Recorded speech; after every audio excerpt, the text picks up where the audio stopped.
Voice of Parliament from TBC. මුෂාරෆ් මහත්මයා ප්‍රශ්නය අහනවා ගරු සභාපතිතුමා. ඔව් කියන්න. இலங்கையில் அமைந்துள்ள மீன்பிடி துறைமுகங்களின் மொத்த எண்ணிக்கை මහමන්ත්‍රීතුමාට දෙන්න. පොයිට පොඩිස ගරු කතානායකතුමනි බොහොම ඔබතුමාට ගෞරවයෙන් කියන්නේ මම අහපු ප්‍රශ්නෙට එතුමා උත්තර දුන්නේ නැහැ. එතුමාට වටේ ඉන්න 3-4 දෙන උපදෙස්ද මන් දන්නේ නැහැ. එතුමා කිව්වේ මම ඇහුවේ මේ තෙල් මිල වැඩි කිරීම සම්බන්ධව කැබිනට් මණ්ඩලය දන්නේ නැත්නම් ජනාධිපතිතුමා අගමැතිතුමාට එහා ගිය උපරි බලවතා කවුද? එතකොට මේ තෙල් මිල වැඩි කිරීමට මෙතුමාලා කටයුතු කරා පිටිපස්සේ ඉන්න සාගරකරුවෝ මෙතුමාලා පක්ෂ මාලකම් කියනවා මේකට එතුමාලා විරුද්ධයි කියලා. එතකොට කවුද මේ ජනාධිපතිට අගමැතිට කැබිනට් එකට එහා ගිය සුපිරි බලවතා? මේක ඇහුවේ මම. හරි බොහොම ස්තුතියි. බොහොම ස්තුතියි. හරි ඉඳගන්න. දීවර ඇමතුමා උත්තර දෙන්න. ඔව් ගම්මන්පිල මන්තුමා ඇමතුමා. ගරු කතානායකතුමනි විපක්ෂයේ ඉදිරිපත් කර තිබෙන විශ්වාසභංග යෝජනාව අනුව නම් ආණ්ඩුවේ සිටින සුපිරි බලවතා මම වෙමි. හරි. දීවර ඇමතුමා උත්තර දෙන්න. கௌரவ சபாநாயகர் அவர்களே, ஆனா ஒன்று இலங்கையில் கடற்தொழில் அமைச்சின் கீழுள்ள இலங்கை கடற்தொழில் துறைமுகங்கள் கூட்டு ஸ்தாபனத்தினால் நிர்வகிக்கப்படுகின்ற 22 கடல் தொழில் துறைமுகங்கள் தற்போது செயல்பட்டு வருகின்றன. வெள்ளமங்கர பகுதியில் கடல் தொழில் துறைமுகம் ஒன்று நிர்மாணிக்கப்பட்டு வருகின்றது. அதன் பணிகள் பூர்த்தியடையும் தருவாயில் உள்ளது. மேலும் களமெட்டிய மற்றும் கந்தர ஆகிய பகுதிகளில் இரு கடல் தொழில் துறைமுகங்கள் நிர்மாணிக்கப்பட்டு வருகின்றன. யாழ்ப்பாணத்தில் பருத்தித்துறை மற்றும் குருநகர் ஆகிய பகுதிகளிலும் மன்னார் பேசாலை பகுதியிலும் 3 கடல் தொழில் துறைமுகங்கள் நிர்மாணிப்பதற்கான முயற்சிகள் மேற்கொள்ளப்பட்டு வருகின்றன. உங்களுடைய ஆனாவில் 2வது கடல் தொழில் அமைச்சின் கீழ் அம்பாறை மாவட்டத்தில் எந்த ஒரு கடல் தொழில் துறைமுகமும் தற்போதைய நிலையில் இல்லை. ஒளிவில் கடல் தொழில் துறைமுகமானது வர்த்தக துறைமுகத்துடன் இணைந்து நிர்மாணிக்கப்பட்டுள்ளது. இது இலங்கை துறைமுக அதிகார சபையின் கீழ் நிர்வகிக்கப்பட்டு வருகின்றது. மேற்படி துறைமுகங்களை கடல் தொழில் அமைச்சின் கீழ் கொண்டு வந்து பாரிய கடல் தொழில் துறைமுகமாக்குவதற்கு நடவடிக்கைகளை கடற்தொழில் அமைச்சு மேற்கொண்டு வருகின்றது. உங்களுடைய ஆனா 3வது கிழக்கு மாகாணத்தில் குறிப்பாக அம்பாறை மாவட்டத்தில் கடற்கரை பகுதியானது நேர்கடற்கரை அதாவது ஸ்ட்ரெயிட் பீச் பகுதியாக இருப்பதால் அதன் தன்மைக்கேற்ப நிலையாக பராமரிக்கக்கூடிய அதாவது அதிக அளவில் மணல் நிரம்பாத கடல் தொழில் துறைமுகம் ஒன்றை நிர்மாணிப்பதனில் அதற்கான இடத்தை தேர்ந்தெடுப்பதற்கும் விரிவான திட்டம் ஒன்றை வகுப்பதற்கும் முன்னர் அதற்கான ஒழுங்கமைப்பான ஆய்வினை மேற்கொள்ள வேண்டியது அவசியமாகின்றது. தேர்ந்தெடுக்கப்படுகின்ற இடமானது குறிப்பிடத்தக்க செலவினத்துடன் கடல் தொழில் துறைமுகத்தை நிர்மாணிப்பதற்கு ஏதுவாக இருத்தல் வேண்டும். அத்துடன் சமூக பொருளாதார சூழல் மற்றும் தொழில்நுட்ப சாத்தியக்கூறுகளை உள்ளடக்கியதாக இருத்தல் அவசியமாகும். மேற்படி கடற்தொழில் துறைமுகம் ஒன்றை நிர்மாணித்ததன் பின்னர் மணல் நிரப்புதல், கடலரிப்பு போன்ற தீமையான பாதிப்புகளின்றி அதனை செயல்படுத்தும் வகையில் தகுந்த திட்டம் ஒன்று வகுக்கப்பட வேண்டியுள்ளது. நிரம்புகின்ற மணலை அகற்றுதல் மற்றும் கடல் அரிப்பினை தடுத்தல் போன்ற செயல்பாடுகளை இயந்திரங்கள் மூலமாக மேற்கொள்ள முடியும் எனினும் அதற்கென பாரிய செலவினங்களை மேற்கொள்ள வேண்டி வரும். அத்தகைய செலவினங்களை கடல் தொழில் துறைமுக கூட்டு ஸ்தாபனம் பெறுகின்ற வருமானத்தால் தான் ஏற்கக்கூடியதாக உள்ளது. அதனை பொறுப்பேற்க கடல் தொழில் துறைமுகம் கூட்டு ஸ்தாபனத்தால் இயலாதுள்ளது. மேற்படி விடயங்களை அடிப்படையாக கொண்டு ஆய்வுகளை மேற்கொள்வதற்கு நடவடிக்கைகள் மேற்கொள்ளப்பட்டு வருகின்றன. இந்த ஆய்வின் முடிவில் பிரகாரம் எதிர்கால நடவடிக்கைகள் அமையும். உங்களுடைய ஆவண்ணா மூன்றாவது. பொத்துவில் பகுதியானது சுற்றுலாத்துறை மேம்பாட்டுக்கென அரசாங்கத்தினால் கொள்கை ரீதியாக தேர்ந்தெடுக்கப்பட்ட பகுதி என்பதால் அங்கு கடற்தொழில் துறைமுகத்தை நிர்மாணிக்கின்ற போது இயற்கை கடற்கரையில் ஏற்படக்கூடிய மாற்றங்கள் மற்றும் ஏனைய பாதிப்புகள் தொடர்பில் மிகுந்த அவதானத்தை செலுத்த வேண்டியுள்ளது. ஒலிவில் துறைமுகத்தை நிர்மாணித்ததன் பின்னர் அப்பகுதி கடற்கரைக்கு ஏற்பட்டு வருகின்ற பாரிய பாதிப்புகளை கருத்தில் கொள்ளுகின்ற போது கடற்தொழில் துறைமுகங்களை நிர்மாணிப்பதில் நாம் அதிக அவதானங்களை செலுத்த வேண்டியுள்ளது. பொத்துவில் பகுதியில் கடற்தொழில் துறைமுகம் ஒன்றை அமைப்பதற்கான திட்டம் எம்மிடம் இருக்கின்றது. அதற்கு தகுதியான இடத்தை இனங்காண்பதற்கான நடவடிக்கைகள் மேற்கொள்ளப்பட்டு வருகின்றன. அடுத்தது ஆவண்ணாவில் முதலாவது. இலங்கை கடற்தொழில் கூட்டு ஸ்தாபனத்தின் கல்முனை நிறைவேற்று கிளையானது தற்போது கொள்முதல் செய்யும் நிலையமாகவே செயல்பட்டு வருவதுடன் விரைவில் விற்பனை நிலையமாகவும் மாற்றியமைப்பதற்கான நடவடிக்கைகள் மேற்கொள்ளப்பட்டு வருகின்றன. இதன் மூலம் சாய்ந்தமருது, வாழைச்சேனை, அக்கரைப்பற்று மற்றும் ஒலிவில் போன்ற கடற்கரை பகுதிகளில் கடற்தொழிலாளர்களிடமிருந்து மீன்களை கொள்வனவு செய்கின்றன.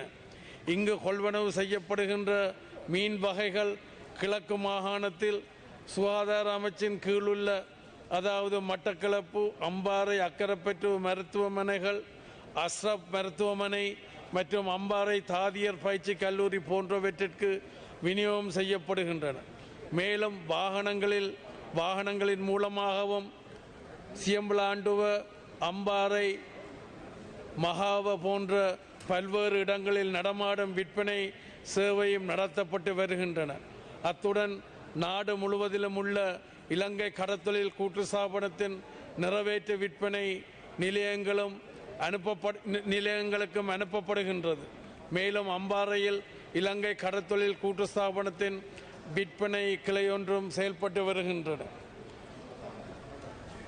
ஆவண்ணா இரண்டாவது. விசேடமான காரணங்கள் எதுவும் இல்லை. கல்முனை மற்றும் மட்டக்களப்பு பிரதேசங்கள் உள்ளடங்கியதாக விரைவில் கடற்தொழில் கூட்டு ஸ்தாபனத்தின் விற்பனை கிளைகள் அமைப்பதற்கான நடவடிக்கைகள் மேற்கொள்ளப்பட்டு வருகின்றன. ஈனா ஏற்புடையதன்று.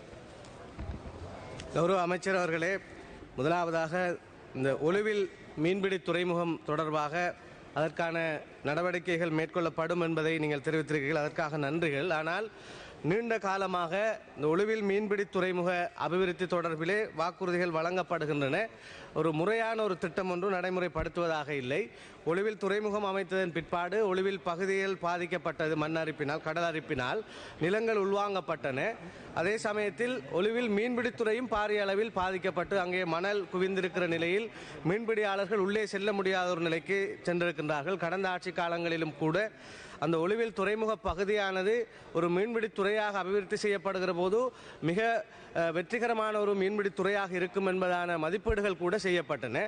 எனக்கு இந்த சபையில் உங்களால் அறிவிக்க முடியுமா, ஒலிவில் மீன்பிடி துறைமுகம் எந்த காலப்பகுதியில் செய்து முடிப்பதற்கான அவகாசம் இருக்கிறது? அதே போன்று பொத்துவில் மீன்பிடி துறைமுகம் தொடர்பாகவும் பூர்வாங்க நடவடிக்கைகள் மேற்கொள்ளப்பட்டன. குடாக்கலி எனும் இடத்திலே அதற்கான இடமும் கூட கண்டறியப்பட்டன மீன்பிடித்துறை அமைச்சினால். அந்த மீன்பிடி துறைமுகம் அமைக்கப்படுமாக இருந்தாலும் எந்த காலப்பகுதியில் அது சாத்தியம் என்பதை இங்கே அறிவிக்க முடியுமா? உங்களுடைய கேள்வி நியாயமானது. கடந்த ஆட்சி காலத்தில் கொடுக்கப்பட்ட வாக்குறுதிகளுக்கு நான் பொறுப்பில்லை. இருந்தாலும் எங்களுடைய ஆட்சி காலத்தில் ஒரு 2 மாதங்களில் அந்த வேலைகளை நாங்கள் ஆரம்பித்து விடுவோம். ஒலிவில் துறைமுகத்தை ஒரு கடல் தொழில் துறைமுகமாக மாற்றுவதற்கான வேலை அநேகமாக ஒரு 2 மாதத்தில் ஆரம்பித்து விடுவோம். நன்றி. அது நல்ல முடிவு. அந்த பொத்துவில் துறைமுகம் தொடர்பாகவும் அறிவித்தீர்கள் என்றால் நன்றாக இருக்கும். அந்த மீன்பிடி துறைமுகம் சொந்தமான ஆய்வுகள் நடைபெற்றுக் கொண்டிருக்கின்றது. அதற்கு சற்று காலம் தேவை. நன்றி. சரத் பொன்சேகா மெத்துமா. කරු කතානායකතුමනි, ගරු ඇමැතුමා නාමල් රාජපක්ෂ මැතිතුමා ගෙනාපු යෝජනාවට මමත් පොඩි ශක්තියක් දෙනවා. පොඩි පසුබිමක් එක්ක මම ඒක සාධාරණය කරනවා. මට මතක් වෙනවා මම වැලිකඩ හිරගෙදරට අරන් ගියේ 2010 සැප්තැම්බර් 30. මම රෑ 12ට අරන් ගියා ඇතුළට. පස්ස දොරෙන් අරන් ගිහිල්ලා වටේ කරකවලා ගෙනාව ගේට්ටුව ගාවට. එතකොට එතන බස් එකක හිටියා දෙවල තරුණ කට්ටියක් පුරවලා. එතකොට ඒක තරුණයෙක් කෑ ගහලා කැඩිච්ච සිංහලෙන් කිව්වා යුද්ධ ඉවර කරපු හමුදාපති වැලිකඩ ඇතුළට එනවා. යුද්ධ කරපු අපි වැලිකඩින් එළියට ගෙනියනවා කිව්වා. එතකොට තමුන්නාන්සේලා ඔය කතා කරන තරුණයෝ ඒ කට්ටිය තමයි. එතනින් එහාට ගියාම තව රසවත් කතාවක් තියෙනවා. මම වැලිකඩේ ඉඳලා එනවා උසාවියට නඩුවලට. එනකොට මම බංකුවේ වාඩි වෙලා ඉන්නවා. ඒ බංකුවේ මගේ වම් පැත්තේ වාඩි වෙලා ඉන්නවා. තව එක්කෙනෙක් එනවා මරාගෙන මරණ ප්‍රහාරය මට එල්ල කරපු බෝම්බකාරිය අරගෙන ආපු තරුණයා. එයාට නඩුව තියෙන්නේ මට බෝම්බ ගහපු නඩුව. ඒ මොරිස් කියන ඒ තරුණයා ඇවිල්ලා එයා මගේ වම් පැත්තේ වාඩි වෙනවා. අපි දෙන්න කතා කර ඉන්නවා. ඒ මොරිස් කියන තරුණයා මට තාමත් ටෙලිෆෝන් කරනවා ඉඳලා හිටලා. එතකොට අවුරුදු 15කට ඉස්සෙල්ලා තමයි 2006 අප්‍රේල් මාසේ බෝම්බ ගැහුවේ. ඒ තරුණයා ඊට මම හිතන්නේ අවුරුද්දකට විතර පස්සේ අහුණා. තාම ඉන්න හිරගෙදර. එතකොට නඩුව අහලා නැහැ. තාම ඉන්න රිමාන්ඩ් එකේ. අපිත් ඔබතුමා කියපු එකට සම්පූර්ණ එකග වෙනවා. මම ඒ වගේ ප්‍රහාරයකට අහු වෙලත් මුහුණ දීලත් මම හිතනවා ඒ කරපු අයට සාධාරණයක් දැන් වෙන්න ඕනේ කියලා. මම හිතනවා අවුරුදු 15ක් ඒ හිරේ හිටපු ඒ තරුණයා ඒ තරුණයන්ට ලැබුණ දඩුවම ඇති කියලා. අනිවාර්යයෙන්ම ඒ සද්භාවයෙන් ඔබතුමාලා ඒකට අත ගහන්න අපි ඒකට අවශ්‍ය ශක්තිය ආශිර්වාදය ලබා දෙනවා. බොහොම ස්තුතියි. Gajendra Ponnambalam. I thank you, Honorable Speaker. Whilst I would like to welcome Honorable Namal Rajapaksa's comments today, as a matter of point of order, may I ask under what standing order he made those comments? What? No, he had made a statement. Yeah, I'm asking you, Honorable Speaker, under what standing orders he made those Any comments? minister can make his own statements in this. There is a certain procedure with... Yeah. No, I'm not... Why I'm asking this is, Honorable Speaker, if the Honorable Namal Rajapaksa is allowed to make those comments, then I think everyone here must be also allowed to make those comments in the way that he was allowed to. On that basis, I would like to say that I would like to endorse Honorable Rauf Hakim's statement. There is a systemic problem here, Honorable Speaker. This is not an issue with regards to the political prisoners. Tamil political prisoners is not a issue that the government should be allowed to decide on whims and fancies. Today, in the background of Geneva sessions, summer sessions starting yesterday, and with the GSP Plus under question, a government minister or any responsible subject minister should not be allowed to stand up and say that whether these prisoners should be allowed to be freed or not. The systemic problem here is the PTA. It is the PTA that allows room for arbitrary decisions to take place. Unless you repeal the PTA and unless you make sure that you do not bring any other law that even resembles the PTA, this systematic arbitrary action will continue and injustice will continue. Today, it's not only the PTA. Today, in order for the government to try and keep the GSP Plus, way back under the Mahinda Rajapaksa previous regime, this government brought the ICCPR Act. The ICCPR Act, like the PTA, is the cause of injustice. The ICCPR Act today is being used for the complete opposite purpose, to victimize people who are innocent just because they are opposed to the government's agenda. So there is a systemic problem here, Honorable Speaker, and whilst I certainly welcome the Honorable Namal Rajapaksa's comments, those comments have been made, I think, by the Tamil parliamentarians, not only in this parliament, but even previously, even by the JVP, with regards to the PTA and the severe injustice that is committed, that a minister stands up and makes those very same comments that we have been saying for quite some time is welcome. But when we said it, we were told that everybody are Kotiyas. When we raise it, we are being told that we are terrorists or we are terrorist supporters.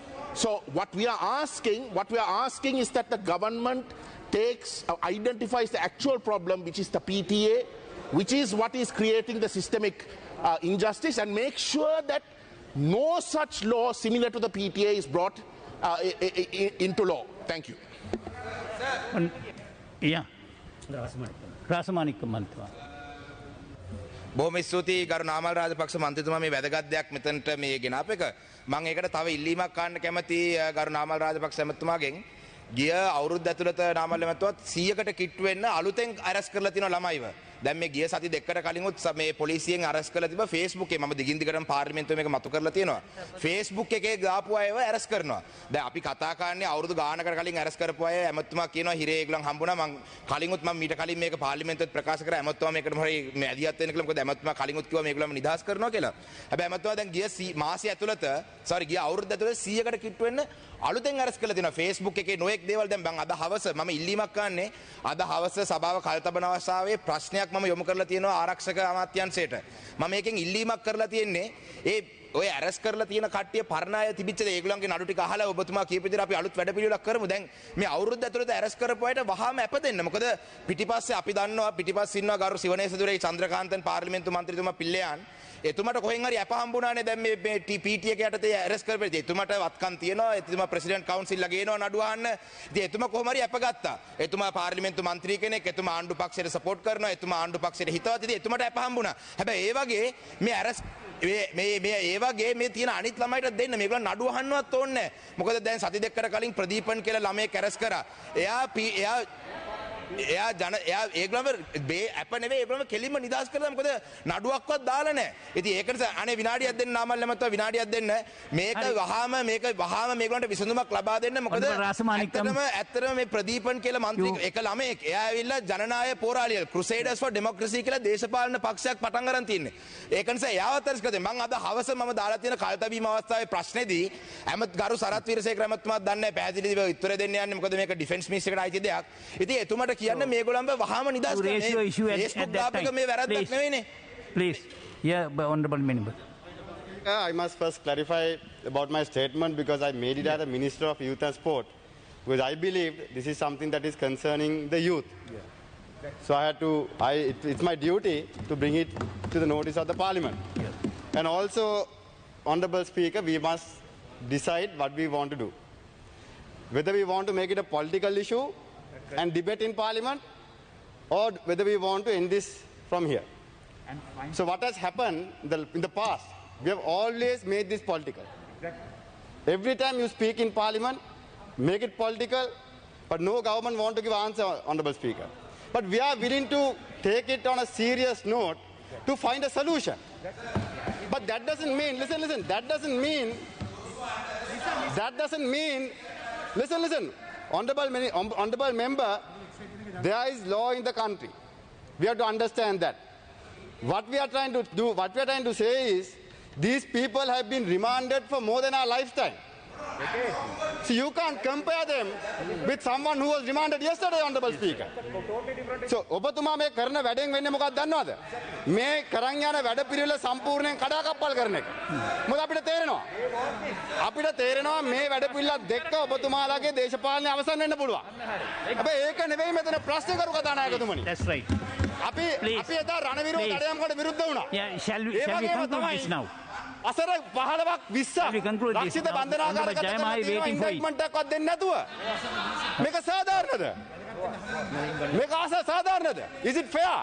They have been in remand. Even your government, you formed the last government. Your party was responsible for bringing the previous government, Honorable Speaker. Yeah. But they did not care about them. They did not take a decision on them. So now we are trying to do something for the people. Please understand. Let's do politics when the election comes. Exactly. You can do politics when the election comes, Honorable Member. But for now, let's get together and find a solution. Yeah. Yeah. Nalin Bandar ගරු කතානායකතුමනි බොහොම ස්තුතියි. අනේ මේක විවාදයක් කරන්න එපා දැන්. ඇති ඔය. වැලක්වීමේ පනත යටතේ මේ කතා කරන වෙලාවේ දැන් අද වෙන විට රිෂාඩ් බදුරුදීන් මැතිතුමා මාසයකට වැඩි කාලයක් එතුමා හරි. එතුමාට වහාම ඔබතුමා පාර්ලිමේන්තු මන්ත්‍රීවරුන් වෙනුවෙන් පෙනී සිටින කෙනෙක් විදිහට එතුමාට තාම නඩුවක් පාලා නැහැ. අපි කියන්නේ නඩුවක් පාරන්න. එතුමා අධිකරණයට ඉදිරිපත් කරන්න. එතුමාට සාධාරණ කරන්න. ඒ වගේම පහුගිය කාලේ ඔබතුමාලා අපි මේ සම්බන්ධව කතා කරද්දී උතුරේ තරුණයෝ ගැන කතා කරද්දී අපිට හැමදාම කොටි ලේබල් ගැව්වා. දැන් හරි ඔබතුමාලට මොලේ කල්පනා වෙලා මේක ගරු කතානායකතුමනි මෙතනට මෙතුමාලට තියෙන ගැටලුව රිෂාඩ් බදුරුදීන් ඇමතුමාගේ සම්බන්ධන විවාදයක් ඉල්ලන්න කියන්නේ. මගේ ප්‍රශ්නේ ඒක නෙවෙයි. මට තියෙන්නේ අවුරුදු 20ක් 30ක් රක්ෂිත බන්ධනාගාරගත වෙලා ඉන්න පිරිසකට සාධාරණ නිශ්චය ගන්න මම කතා කරේ. ඒ හින්දා ගරු කතානායක මේක මෙතනින් නවත්තලා සභාවේ වැඩ කටයුතු ආරම්භ කරන්න. Oh, yes, Honorable Swandiran, please.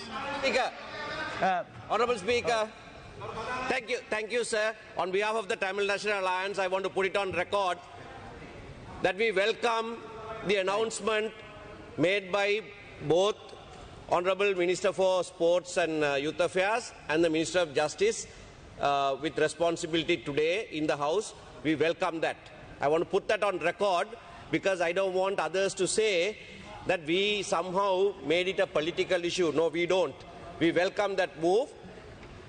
All that we have asked, beyond that, go beyond that and look at this law which all have described as draconian.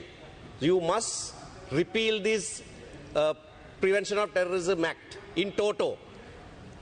My colleague, Honorable Rasamanikam, raised another question with regard to the recent arrest being made under the PTA for social media posts, etc. That is not warranted. So we are only adding to certain issues that you have already announced. That doesn't take away, that does in no way take away the good deed that you have announced in this House today. Honorable member. Let's get into the today's work. Yeah. Oh, Mujibar. කතානායකතුමනි. Head of Ward. ගරු කතානායකතුමනි, ඇත්තටම අපි ස්තුතිවන්ත වෙනවා මේ නාමල් රාජපක්ෂ ඇමතුමා මේ තරුණයෝ ගැන එතුමා කරපු විග්‍රහය හා ඇත්තටම එතුමාට ඒ පිළිබඳව එතුමාගේ හදවත උණුවීම ගැන ස්තුතිවන්ත වෙන්න ඕනේ. ගරු කතානායකතුමනි, මගේ ළඟ තියෙනවා මෙතන ලැයිස්තුවක් විශේෂයෙන්ම මේක මානව හිමිකම් ශ්‍රී ලංකාවේ මානව හිමිකම් කොමිසමේ වෙබ් අඩවියේ සඳහන් වෙලා තිබුණු බරපතල කාරණාවක්. ඒ කාරණාව පිළිබඳව මම අධිකරණ ඇමතුමාත් මෙතන එන්න හින්දා එතුමාගේ හා නාමල් රාජපක්ෂ ඇමතුමාගේ අවධානයට යොමු කරනවා. විශේෂයෙන්ම දැන් මේ අප්‍රේල් ඇතිවෙච්ච පාස්කු බෝම්බ ප්‍රහාරයෙන් පස්සේ ඇතිවෙච්ච අත්අඩංගුවට ගැනීම තුළ මානව හිමිකම් කොමිසම අපේ ශ්‍රී ලංකාවේ ඒ වෙබ් අඩවියේ සඳහන් කරලා තිබෙනවා විශේෂයෙන්ම සැකකාරයන් විශේෂයෙන්ම රිමාන්ඩ් මංගලාගාරේ ඉන්න ප්‍රමාණය ඊළඟට ත්‍රස්තවාදී ත්‍රස්ත විමර්ශන අංශයේ ඉන්න උදවිය ඊළඟට රැඳුම් භාරයේ තියාගෙන ඉන්න උදවිය විශාල ප්‍රමාණයක් ලැයිස්තුවක් තියෙනවා. ඒ ලැයිස්තුව තුල තිබෙනවා පාපෝච්චාරණ සටහන් කර ඇති සහ පාපෝච්චාරණ සඳහා අවවාද කර ඇති සැකකරුවන් කියලා. ඒක තමයි මම කිව්වේ. දැන් පාපෝච්චාරණය කරන්න කියලා අවවාද කරනවා කියලා කියන්නේ මොකද්ද? හරි ඒ වෙන විවාදයකට යන්න. බොහොම ස්තුතියි. Let's go in for the day's work. ඔව්. ඒ ඔබතුමා රීති ප්‍රශ්නයක් නෙවෙයි මතු කරේ. එහෙම එකක් නෑ නේ උතන. බොහොම ස්තුතියි. දැන් ඔය ඕක සභාගත කරන්න. ඉවර කරන්න ඉක්මනට. Alright. ගරු කතානායකතුමනි, ඔබතුමාට අපි කියන්නේ මේක දැන් මෙතන මතුවෙච්ච ඉඳන් අපි මේ ඉදිරිපත් කරන්නේ. ඒ හින්දා අපි අධිකරණ ඇමතුමා මෙතන ඉන්නවා. ඒ හින්දා මේ පාපෝච්චාරණය කරන්න අවවාද කරනවා කියලා කියන්නේ මොකද? ඒක බලහත්කාරකමක්. ඉතින් ඒක ගැන ඔබතුමාගේ අවධානය යොමු කරන්න කියලා මම අධිකරණ ඇමතුමාගේ ඉල්ලා සිටිනවා. You have 7 minutes. தலைமை தாங்குகின்ற கௌரவ குழுக்களின் பிரதித் தலைவர் அவர்களே, இன்று காணி அமைச்சினூடாக கொண்டுவரப்பட்ட காணி அபிவிருத்தி கூட்டுத்தாபன திருத்த சட்டத்திலே பேச கிடைத்தமையிட்டு நான் நன்றி சொல்லுகிறேன். இந்த நாட்டிலே ஏற்பட்ட பிரச்சனைகள் ஒன்று காணி சம்பந்தப்பட்ட விடயம், அதேபோன்று இனரீதியான பிரச்சனை. அந்த அடிப்படையில் எங்களுடைய பிரதேசங்களிலே இன்று வரைக்கும் இந்த காணி சம்பந்தப்பட்ட விடயங்களில் ஒரு தீர்வு காணாத ஒரு நிலப்பாடுதான் இருந்து கொண்டிருக்கிறது. குறிப்பாக அம்பாறை மாவட்டத்திலே புத்தங்கல தொட்டாசுருங்கி வட்டை என்று சொல்லப்படுகின்ற 168 ஏக்கர் காணி 56 விவசாயிகளுக்குரியது. இந்த விவசாயிகளுக்குரிய எல்டிஓ பெர்மிட் என்கின்ற சகல ஆவணங்களும் அவர்களிடம் இருக்கின்றது. ஆனால் அந்த காணியை புத்தங்கலையில் இருந்த ஒரு மத பெரியோருடன் அந்த பிரதேச விவசாயிகள் ஆக்கிரமித்து இட்டவரைக்குமாக செய்து கொண்டிருக்கிறார்கள்.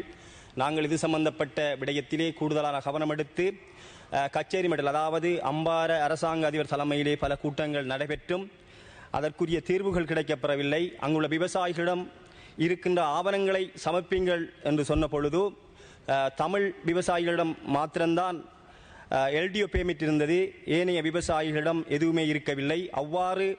அவ்வாறான விசாரணைகள் நடைபெற்றும் இட்டவரைக்குமாக அந்த தீர்வு கிடைக்கப்பெறவில்லை. எனவே அந்த விடயங்களிலும் கூடுதலான கவனம் எடுத்து உரிய விவசாயிகளுக்கு இந்த காணிகளை பகிர்ந்தளிப்பதற்கு உரிய நடவடிக்கை எடுக்க வேண்டும் என நான் இந்த சபையை வேண்டி நிற்கின்றேன். இன்று இலங்கையின் மொத்த நெல் உற்பத்தியிலே அம்பாறை மாவட்டம் 22.5% பங்களிப்பினை செய்கின்றது. அவ்வாறு செய்கின்ற அந்த மாவட்டத்திலே 2021ஆம் ஆண்டு சிறுபோகத்திற்காக வேளாண்மைகள் செய்யப்பட்டிருக்கின்றன. ஆனால் குறிப்பிட்ட சில கமல்நல சேவை பிரிவுகளிலே இட்டவரைக்குமாக சிறுபோகத்துக்குரிய உரமானியம் வழங்கப்படாமல் இருக்கின்றது. குறிப்பாக சவளக்கடை நாவிதன்வெளி பிரதேச செயலகத்திலே 649 யூரியா பசலைகள் வழங்கப்பட வேண்டியிருக்கின்றது.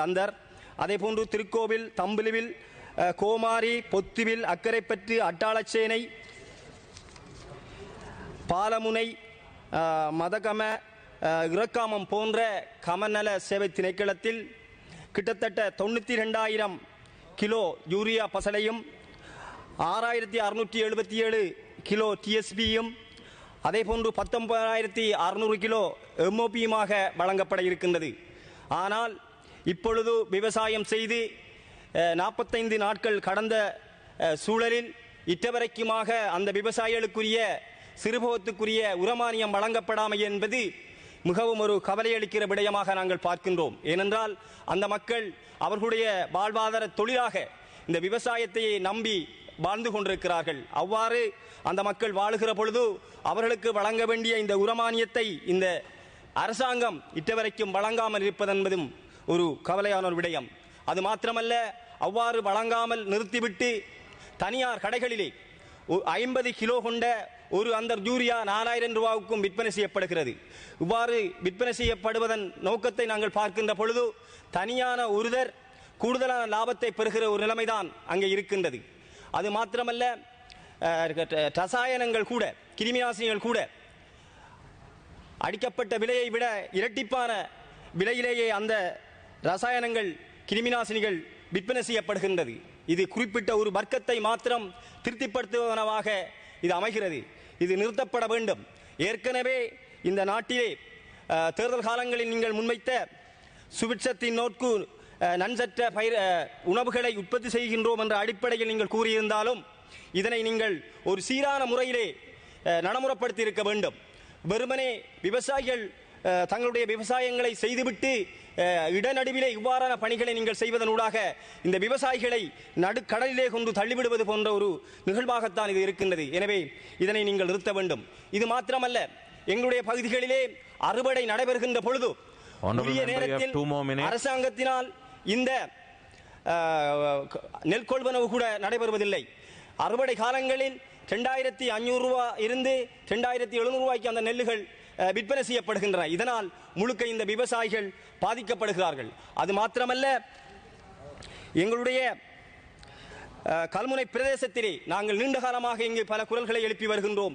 அந்த வடக்கு பிரதேசம் சம்பந்தமாக தொடர்ச்சியாக அங்கே இருக்கின்ற அரச காணிகளை அத்துமீறி அரசியல் அதிகாரத்தோடு ஆக்கிரமிக்கிற ஒரு செயற்பாடு அந்த கல்முனை பிரதேசத்திலே நடந்து கொண்டிருக்கிறது. குறிப்பாக அண்மையிலே பெரிய இலாமன 2 என்று சொல்லப்படுகின்ற சலவை தொழிலாளிகள் தொழில் செய்கின்ற இடத்தை கூட முஸ்லிம் அரசியல்வாதிகளின் பலத்தோடு சில முஸ்லிம் நபர்கள் தனியாக அந்த காணிகளை ஆக்கிரமித்த வரலாறுகள் கடந்த மாதம் நடந்தேறியது. இவ்வாறு தொடர்ச்சியாக இந்த கல்முனை பிரதேசத்தை தமிழ் மக்களை ஒரு சுதந்திரமாக வாழ முடியாத ஒரு நிலப்பாடு இந்த கல்முனையில் இருந்து கொண்டிருக்கிறது. இது தொடருமானால் நிச்சயமாக அந்த மக்கள் ஒற்றுமையாக வாழ முடியாது. ஒரு மகாவித்தியாலயம் இருக்கின்றது, விஷ்ணு மகாவித்தியாலயம் பெரிய நீலாவணை என்று சொல்லப்படுகின்ற அந்த மகாவித்தியாலயத்துக்கு சொந்தமான காணிகளை கூட 20 பேருக்கு மேற்பட்ட நபர்கள் தன்னகப்படுத்துவதற்கான முயற்சிகளை இப்பொழுது முன்னெடுத்து அது இப்பொழுது நீதிமன்றத்தினூடாக தடை செய்யப்பட்டிருக்கிறது. இவ்வாறு கல்முனையிலே தொடர்ச்சியான ஆக்கிரமிப்பு நடந்து கொண்டிருக்கிறது. எனவே இந்த உயரிய சபையிலே நீண்ட காலமாக விடுக்கப்படுகின்ற அந்த கல்முனை வடக்கு பிரதேசம் சம்பந்தமாக பல அரசியல்வாதிகள் இங்கு பேசியிருக்கிறார்கள். இதன் நோக்கம் என்ன, இதை தடுத்து நிறுத்துவதன் நோக்கம் என்ன என்பதை நீங்கள் ஆழமாக சிந்திக்க வேண்டும். இந்த கல்முனையில் இருக்கின்ற தமிழ் பிரதேசங்களை இந்த முஸ்லிம் அரசியல்வாதிகள், குறிப்பாக கரிஸ் பாராளுமன்ற உறுப்பினர் அவர்கள் திட்டமிட்டு அந்த மக்களை ஆக்கிரமிக்கின்ற ஒரு செயற்பாடு இருந்து கொண்டிருக்கிறார். இதை உடனடியாக இந்த அரசாங்கம் நிறுத்த வேண்டும்.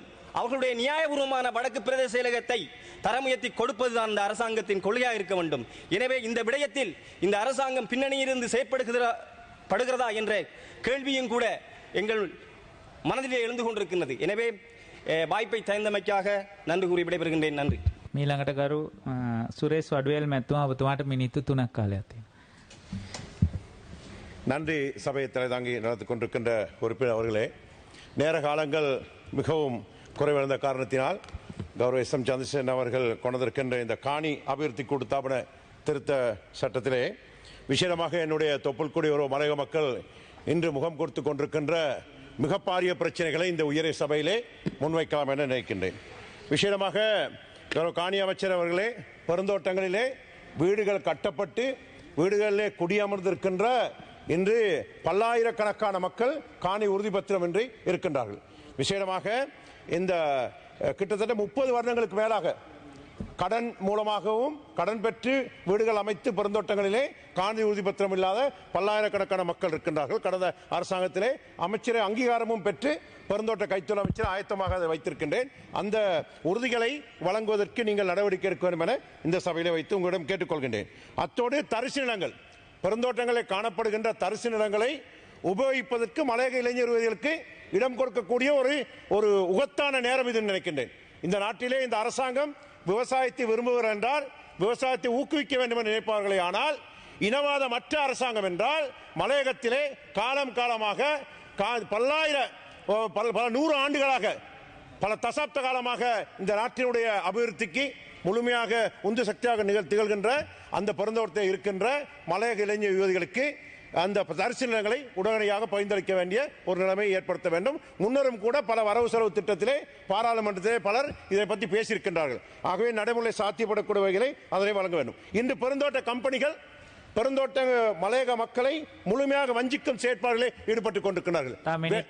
வேலைப்பாடுகளை அதிகரித்து அதே போன்று அந்த மக்களுடைய மலையக மக்களுடைய தொழிலாளருடைய 1000 ரூபாய் சம்பளம் கொடுப்பதற்கு பிறகு வேலை நாட்களை குறைத்து முழுமையாக வஞ்சித்து பல இந்த கோவிட்-19 கொரோனா நோய் காலத்திலும் கூட மக்களை வஞ்சித்து அவருடைய பொருளாதாரத்தை இலக்கு வைத்து அங்கு இந்த பெருந்தோட்ட கம்பெனிகள் அடாவடித்தனமான நிர்வாகத்தை செயல்படுத்திக் கொண்டிருக்கின்றார்கள். பெருந்தோட்ட கைத்தொழில் அமைச்சு இந்த அரசாங்கம் உடனே நடவடிக்கை எடுக்க வேண்டும். அதற்கு இன்றும் கூட பொகந்தலா பிரதேச, கொட்டியாக்கல பிரதேச, பதுரை பிரதேச, தலகக்கலை பிரதேசத்திலே, கேகாலை ரத்னபுரி பிரதேசத்திலே பெருந்தோட்ட தொழிலாளர்கள் வஞ்சிக்கப்பட்டுக் கொண்டிருக்கின்றார்கள். இந்த நாட்டை நேசித்த மக்கள் அங்கு வஞ்சிக்கப்பட்டுக் கொண்டிருக்கின்றார்கள். ஆகவே இன்று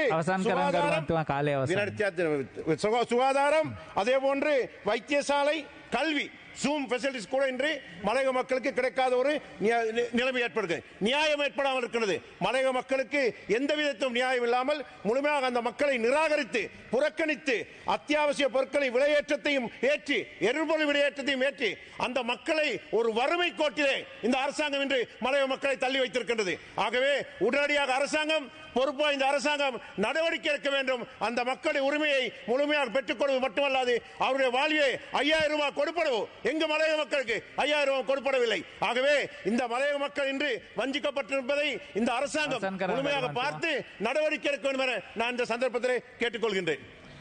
බොහොම ස්තුතියි ගරුවන්තුමනි.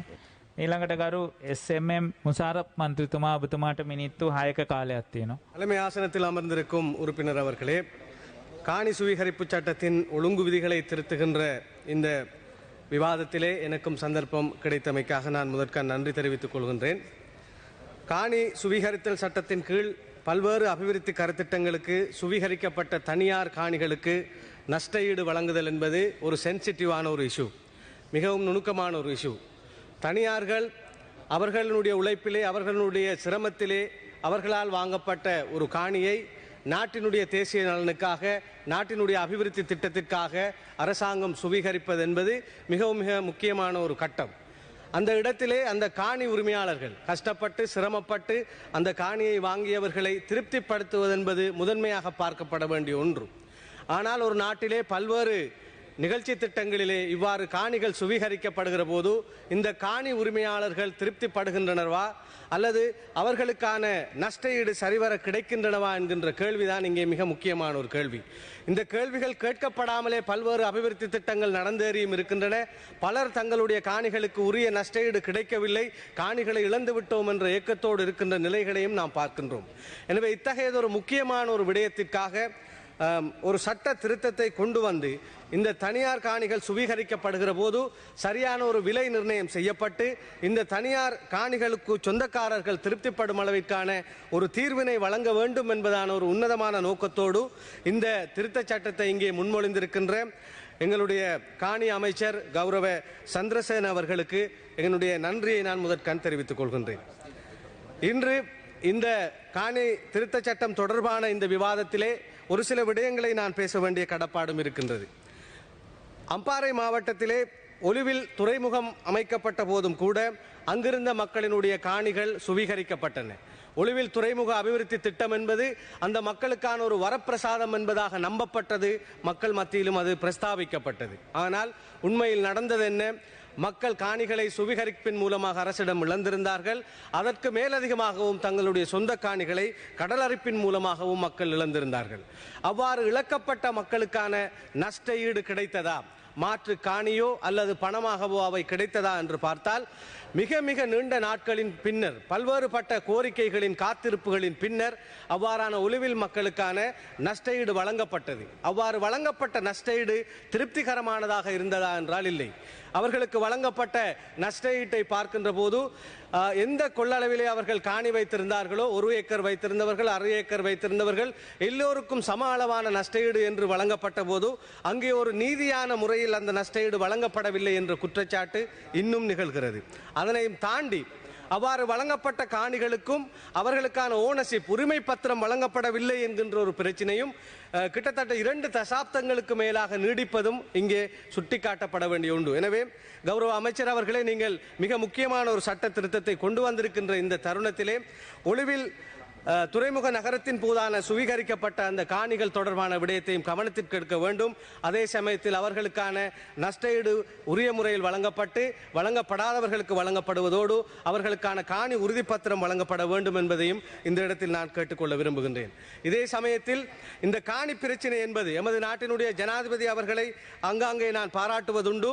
அதாவது விவசாயிகளுக்கான காணிகள் இழக்கப்பட்ட நிலையில், பல்வேறு காரணங்களுக்காக கடந்த காலங்களில் இழக்கப்பட்ட நிலையில் இருக்கின்ற விவசாய காணிகள் காடாக அல்லாமல் காணியாகவே இருக்கும் இடத்து அவற்றை மீள வழங்குங்கள் என்பதான மிக முக்கியமான ஒரு திட்டத்தை ஜனாதிபதி அவர்கள் அறிவித்திருந்தார்.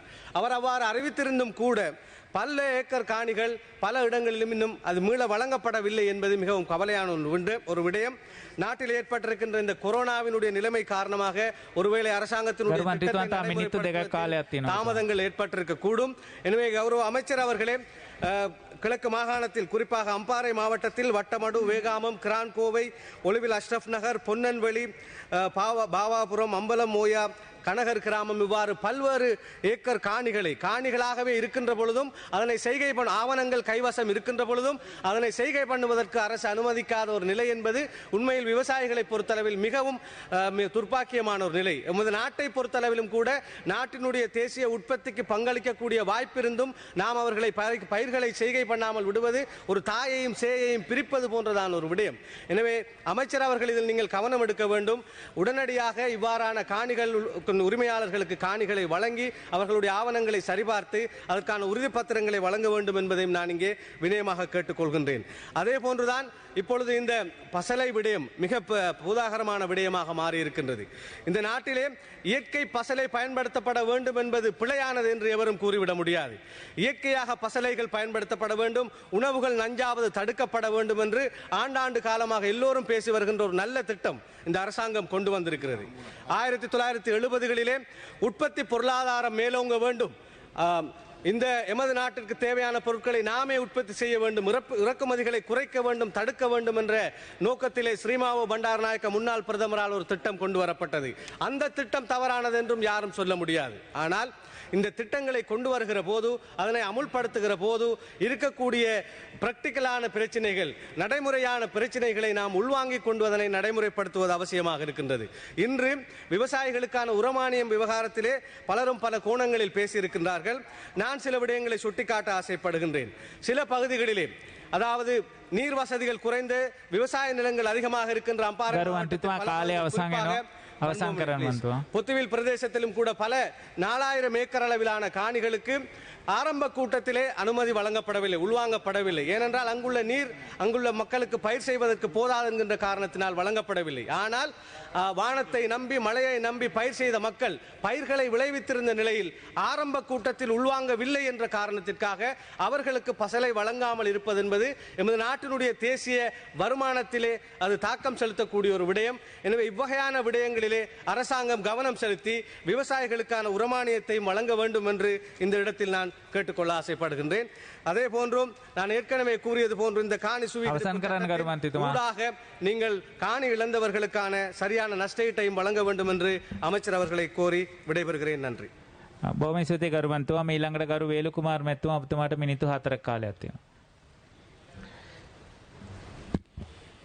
ගරු මූලාසනාරූඪ මන්ත්‍රීතුමනි, අද ඉඩම් සංවර්ධන පිළිබඳ මේ පනතේදී මම විශේෂයෙන්ම සඳහන් කරන්නට ඕන, අද වෙනකොට රටේ ජනතාවට විශාල ප්‍රශ්නයක් තියෙනවා මේ රටේ නායකයා කවුද කියලා. අද වෙනකොට කොටසක් කියනවා මේ රටේ නායකයා ගෝඨාභය මැතිතුමා කියලා. තවත් කොටසක් කියනවා මහින්ද රාජපක්ෂ මැතිතුමා කියලා. තවත් කොටසක් කෑ ගාලා කියනවා නෑ නෑ බැසිල් රාජපක්ෂ මැතිතුමා තමයි මේ රටේ නායකයා කියලා කියන තත්ත්වයක් අද ඇති වෙලා තියෙන්නේ. එඳ රටේ නායකයා කවුද කියලා, රටේ නායකයා කවුද කියලා හොයාගන්න ඕන තත්ත්වයකට අද පත් වෙලා තියෙන්නේ. එක රටක් එක නීතියක් කියන එක කතා කරමින් ආවේ. අද වෙනකොට අපි දකිනවා රටේ නීතියන්න ආණ්ඩුවක් තියනවද නැද්ද කියලා දන්නේ නැහැ. අද මාෆියාවක් තමා මේ රට පාලනය කරගෙන යන තත්ත්වයක් පත් වෙලා තියෙන්නේ. මේ ආණ්ඩුව චීන රජය අල්ලගෙන තියෙන්නේ. දැන් ආණ්ඩුවේ රිමෝට් එක තියෙන්නේ චීන රජයේ ගාව. මේ රටේ ඉන්න ව්‍යාපාරික කොටසකුත් චීන රජයේ විසින් අල්ලගෙන තියෙන්නේ. මේ ව්‍යාපාරික කොටසයි මේ චීන රජයයි මේ මාෆියාවක් එකතු වෙලා තමයි අද මේ රට පාලනය වෙන්නේ. මේ රටේ මේ රසායනික පෝර නතර කරපු එක, තානම් කරපු එක මේ චීන රජයේ කුමන්ත්‍රණයක්. අපි ඒක කියන්නට ඕනේ.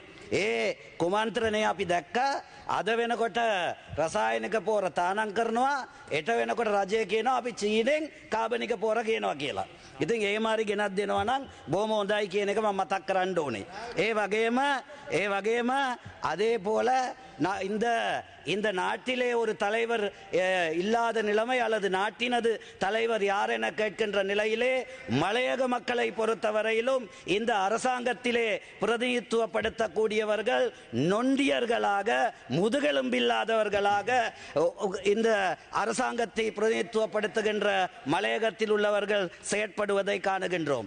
மக்களிடம் சென்று அமைச்சர்களாக இருக்கின்றவர்கள் தமது அதிகார பலத்தை பயன்படுத்தி மக்கள் பிரச்சனையை தீர்ப்ப கேட்பதற்கு பதிலாக கட்ட பஞ்சாயத்து செய்பவர்கள் போல வந்தால் வெட்டுங்கள், வந்தால் கொள்ளுங்கள் என கூறுகின்ற ஒரு கீழ்த்தரமான ஒரு வழிநடத்தலை செய்கின்றார்கள். ஆனால் நாங்கள் பார்த்தோம், மக்களை வெளியோய தோட்டத்திலே, வட்டவள வெளியோய தோட்டத்திலே மக்களை முடக்கி வைத்துவிட்டு அவர்களுக்கான வாழ்வாதார கொடுப்பனவை செய்யவில்லை.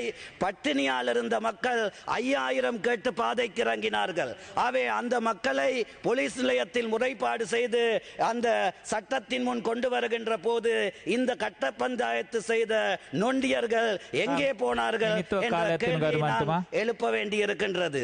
அதே போல பொகவந்தலாவ பிரதேசத்திலே கொட்டியாகல அந்த தோட்ட பிரிவிலே தொடர்ச்சியாக இந்த கம்பெனிகளானது தொடர்ச்சியாக மக்கள் மீது தங்கள் எடுக்க வேண்டிய நாளொன்றுக்கான 20 கிலோ 22 கிலோ என அவர்களுக்கான கட்டுப்பாடுகளை விதித்து அவர்களை கஷ்டப்படுத்துகின்ற நிலைமை உருவாகி இருக்கின்றது. அதே போல கண்டி மாவட்டத்தினுடைய கோமர தோட்டத்தின் பட்டகல பிரிவு, லியாங்கல பிரிவு, லெபனான் பிரிவு போன்றவற்றிலும் அசாதாரணமான முறையிலே இந்த வேலை பளுவை அதிகரிக்கின்ற நிலைமை ஏற்பட்டிருக்கின்றது. ஆகவே தொழில் ஆணையாளர் நேரடியாக இதற்கு சம்பந்தப்படலாம், ஜனாதிபதி சம்பந்தப்படலாம், மலையகத்தை பிரதித்துவக்கூடியவர்கள் சம்பந்தப்படலாம். இன்று அத்தகையவர்கள் எல்லாம் எங்கே இருக்கின்றார்கள் என தெரியாத நிலை ஏற்பட்டிருக்கின்றது. ஆகவே சட்ட ஒழுங்கை இந்த நாட்டிலே நடைமுறைப்படுத்தி எங்களது மக்களை காப்பாற்றுகின்ற செயற்பாட்டை செய்யுமாறு நாங்கள் இந்த இடத்திலே கேட்டுக்கொள்ள விரும்புகின்றோம். கௌரவ சஞ்சீவ எதிரிமான அவர்களால் இன்று சபைக்கு முன்வைக்கப்பட்டிருக்கின்ற இந்த கோவிட் தொற்றும் அதனுடனான ஆன்லைன் கற்றல் கற்கை தொடர்பான ஒரு காலத்தின் தேவையுடைய ஒத்திவைப்பு வேலை பிரேரணையிலே என்னுடைய கருத்துக்களை கூறுவதற்கு வாய்ப்பளித்தமைக்கு நன்றி தெரிவித்துக் கொள்கின்றேன். குறிப்பாக இந்த ஆன்லைன் கற்கை தொடர்பாக பேசுகின்ற போது 2 பிரிவுகள் தொடர்பான தேவை வருகின்றது. ஒன்று, ஆன்லைன் கற்கைக்குரிய இன்ஃப்ராஸ்ட்ரக்சர், அதற்குரிய அடித்தள வசதிகள், விசேடமாக அதற்கு அவசியமான அந்த உபகரணம் டிவைஸ், அவை டெஸ்க்டாப்பாக இருக்கலாம், லேப்டாப்பாக இருக்கலாம், அல்லது டேப்பாக இருக்கலாம், அல்லது ஸ்மார்ட் போனாக இருக்கலாம். இந்த உபகரண தேவை. மறுபக்கமாக எங்களுக்கான இன்டர்நெட் தொடர்பு வசதி என்பது.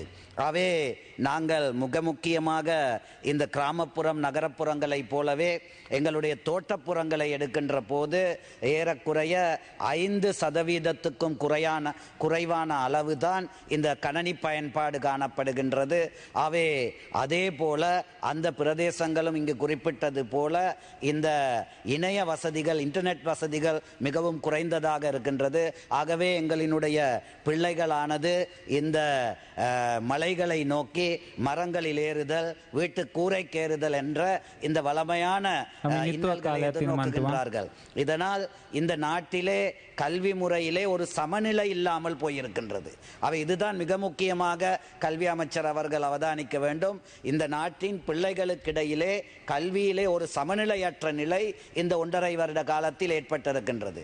அவை இனி வருகின்ற நாட்களிலே ஒரு விசேடமான திட்டம் ஒன்றை இதனை சமநிலைப்படுத்திக் கொள்வதற்கு ஏற்படுத்த வேண்டி இருக்கின்றது. அது ஒரு மிகப்பெரிய சவாலாக இருக்கும் என நான் நினைக்கின்றேன். அந்த சமநிலை வராத போது எங்களுடைய கல்வி முறையிலே எதிர்காலம் ஒரு கேள்விக்குறியானதாக மாற்றமடைவதற்குரிய வாய்ப்பு இருக்கின்றது. தற்போதைக்கு இந்த இன்டர்நெட் வசதிகளை இங்கே இருக்கக்கூடிய அரச அந்த தொடர்பாடல் தாபனத்தை பயன்படுத்தி அதனை மாணவர்களுக்கு வசதியாக பெற்றுக் கொடுப்பதற்கான வழிமுறைகளை இந்த அரசாங்கம் பரிசீலிக்க வேண்டும் என கேட்டுக்கொள்கின்றேன்.